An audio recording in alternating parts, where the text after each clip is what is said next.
Всем привет! Сегодня приготовим супер пиццу по-чикагски или Deep Dish Pizza Chicago. В приготовлении этой пиццы есть несколько нюансов, о которых я расскажу позже.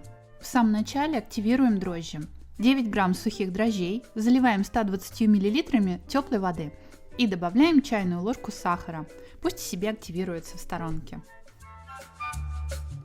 В глубокую миску просеиваем 240 грамм пшеничной муки. Обязательно добавляем 15 грамм кукурузной муки, это один из нюансов, половина чайной ложки соли и либо маргарин, либо веганское масло растопленное, либо если вы употребляете сливочное масло, то добавляйте его. И 30 мл растительного масла без запаха. И уже у нас готова наша дрожжевая смесь, вливаем ее в тесто, перемешиваем. Я отправляю перемешиваться без моего участия в тестомес и потом руками немножечко пару минут вот так вот обминаю.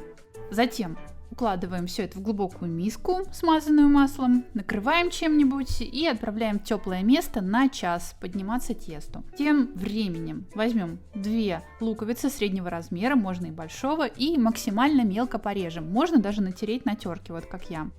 В сковороде разогреваем масло, любое растительное без запаха, отправляем туда лук, добавляем 2 чайные ложки сушеного орегано, добавляем половину чайной ложки соли, перемешиваем все это, обжариваем лук до золотистого цвета, но тут важно не передержать лук, чтобы он не подгорел. Затем добавляем чеснок. Чеснок можно порезать, как у меня, можно помельче. Обжариваем 20-30 секунд, помешивая. Тут же вливаем томаты в собственном соку, порезанные и очищенные от кожицы. Это важно. В идеале сюда подойдут томаты пилати, но если их нет, это не беда.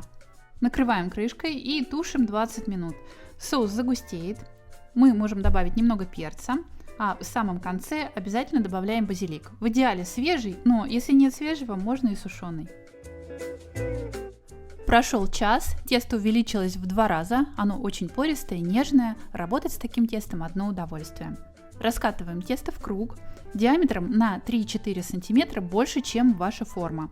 У этой пиццы будут высокие бортики. У меня вот такая небольшая форма, я на всякий случай смазала дно и бока маслом. С помощью коврика переношу тесто в форму, укладываю поровнее и формирую бортики. Лишнее тесто будем отрезать. Этого количества теста хватает на одну большую пиццу диаметром приблизительно 30 см или на 2 маленьких по 20 см, вот как у меня. Обязательно прокалываем тесто вилкой. В качестве начинки у меня веганская моцарелла. Вы можете взять обычную моцареллу или сыр сулугуни. Режем кусочками, не обязательно мелкими, как получится. А сверху выкладываем потрясающий вкусный соус. Вот честно скажу, этот соус великолепен. Края пиццы можно смазать растительным маслом, чтобы при запекании они обрели красивый золотистый цвет. Разравниваем и отправляем в духовку, разогретую до 200 градусов на 15 минут. Затем уменьшаем температуру до 180 градусов и выпекаем еще 15 минут.